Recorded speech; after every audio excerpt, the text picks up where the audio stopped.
कि जोड़े जोड़े फलावा तोहे चढ़ाई बोना, छठी मैया तोहे चढ़ाई बोना।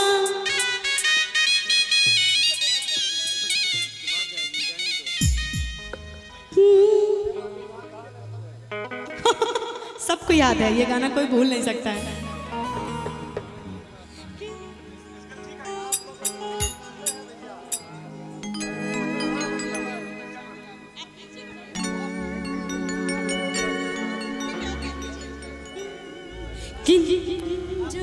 आप नीचे करिए सर। एक्चुअली क्या होता है ना कि ज्यादातर फीमेल सिंगर थोड़ा नीचे गाती हैं, इसीलिए आपको ऐसा लग रहा है और आप नीचे करिए। ठीक है, तो वही गाते हैं, आप दिखाइए।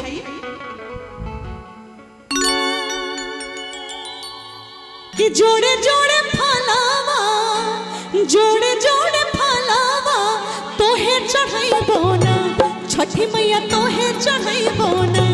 मैया मोरे तोहारे रे दुआरिया भोरे भोरे आई बोना, कि मैया मोरे तोहारे रे दुआरिया भोरे भोरे आई बोना।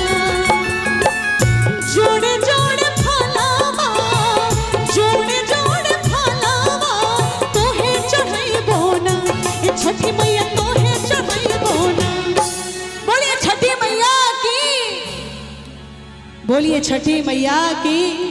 और जो छठी मैया के नाम पे ठुमका नहीं लगाया, समझो उसने जीवन में कुछ नहीं पाया। छठिया मैया से तो बजावा ही है, तो कहीं नहीं बजावा ही ना चाहिए, कहीं नहीं।